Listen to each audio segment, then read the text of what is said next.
readers. Today we're going to be reading Buttermilk, which is a book in the Serendipity series. It's written by Stephen Cosgrove and illustrated by Robin James. Now, this is going to be the last book that we read before we start on our Goosebumps, and that'll be our next upload, so keep an eye out. There once was a land, a beautiful land of wispy fog and setting suns, a land filled with gentle, unfilled dreams and streams flowing with wishes and wants. For this was the land of Chimera, a place where your dreams go when you fall asleep. There lived in the land of Chimera many delightful creatures, but none were so delightful as the bunnies, whose fur was as fluffy as a dandelion down, and whose eyes shone like shiny black lumps of coal. Their noses twitched at the slightest breeze as they sniffed about, looking for friend or foe. And when they felt that it was safe, they would hop on large thumping feet down the paths covered in needles from the trees called velvet pines.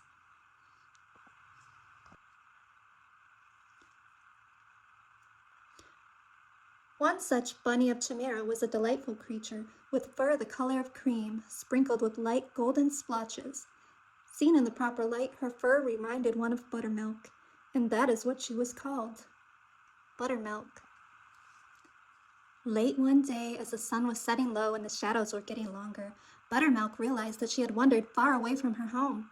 With a nervous look from side to side, she began hopping home while remembering all the spooky stories the older bunnies had always told of ghosts and goblins. It seemed that the faster she hopped, the longer the shadows became, until she found herself in a very dark, scary night.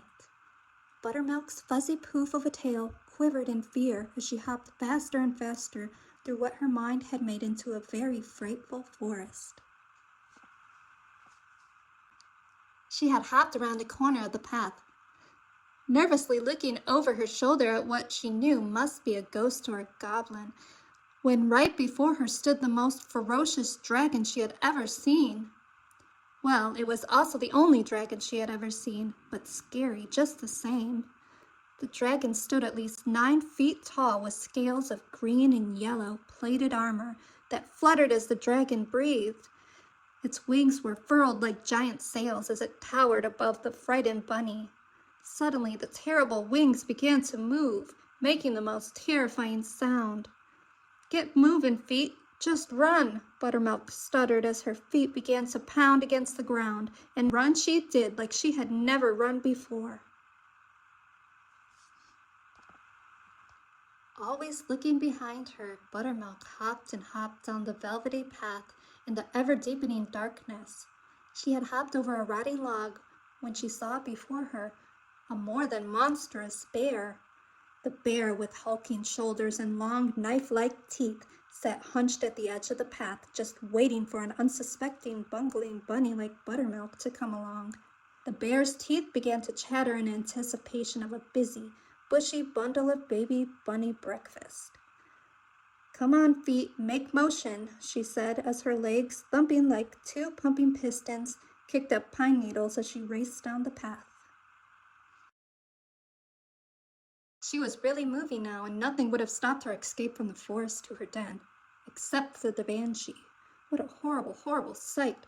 Red glowing eyes, and the fluttering sound of its horrible creaking limbs. Its hideous head swiveled from side to side, looking for a bunny to munch on as it sat and moaned. "Ooh, ooh." "Feet, just keep on moving. Don't wait for me, save yourself," Buttermilk panted through her chattering teeth. Then, running faster than fast, her feet nearly outran her up to the forest path. With her heart pounding in her ears, Buttermilk dashed through the thicket and hopped down the hole that was her home. She skittered through the twisted, darkened tunnels filled with hanging roots and dived with relief into her bed. She pulled the quilt of soft, woven grasses up over her head and tried to get rid of all the fear that she felt. She scrunched her face into pillows filled with pollen and tried so hard to fall asleep, but it was to no avail. Buttermilk could still hear the rustling of the monsters in the forest outside. She had been shaken in her bed for only a few minutes when she heard the shuffling of feet in the tunnel of her den. Screep! Thunk! Screep! Thunk! The horrible sound of the monster's footsteps echoed in the hall. Buttermilk, are you okay? Asked her father in his low, foggy voice. We heard you come in, but you didn't stop for supper or say goodnight to your mother and me. Buttermilk rushed from her bed and into the big, furry arms of her father's embrace. "Oh, Papa," she cried, "they were horrible. All the monsters of the shadows and the night. There was a banshee and a bear and a dragon of fright." Don't be afraid, gently crooned her father as he swept her up into his arms. Tomorrow in the light we'll find your monsters. But for now, my little bundle of bunny, you must close your eyes and go to sleep. With that, he walked and rocked his daughter until she fell asleep. Bright and early the very next morning, as the dew was still dripping, Buttermilk and her father hopped down the path and retraced her terrible flight of the night before. Floppy step by floppy step, they moved up the path until they came to the place where Buttermilk had seen the banshee. They looked and listened too for the creaking limbs and the cry, "Woo, woo!" But all they found was a baby barn owl who cried softly out, "Woo, woo!" See, said her father, when you find your nighttime monsters in the light, they aren't filled with fear or fright. Buttermilk scrunched up her nose and said, "Well, maybe the banshee was just an owl, but just wait until I show you the hulking bear." And off they hopped down the path in the morning mist. They hipped and hopped until they came to the place where Buttermilk had been attacked by the monstrous dragon. But instead of a dragon, they found a beautiful weeping willow tree dripping with bright green leaves and filled with golden butterflies that danced in the wind. Fluttering and fluttering amidst the butterflies was a flock of mountain canaries who chirped and sang in their morning's delight.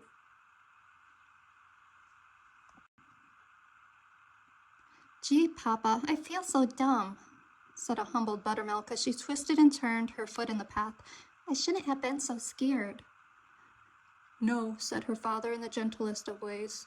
"Don't feel dumb, for everything seems a little darker and scarier at night, but in the daytime, the light is bright and shoos away all of your worst fears." With that, he wiped away all her tears, and arm in arm they hopped back to their burrow in the woods. Behind them, the weeping willow whispered in the wind, and if you looked very closely, you would have seen a baby dragon hiding beneath it, looking at you and me.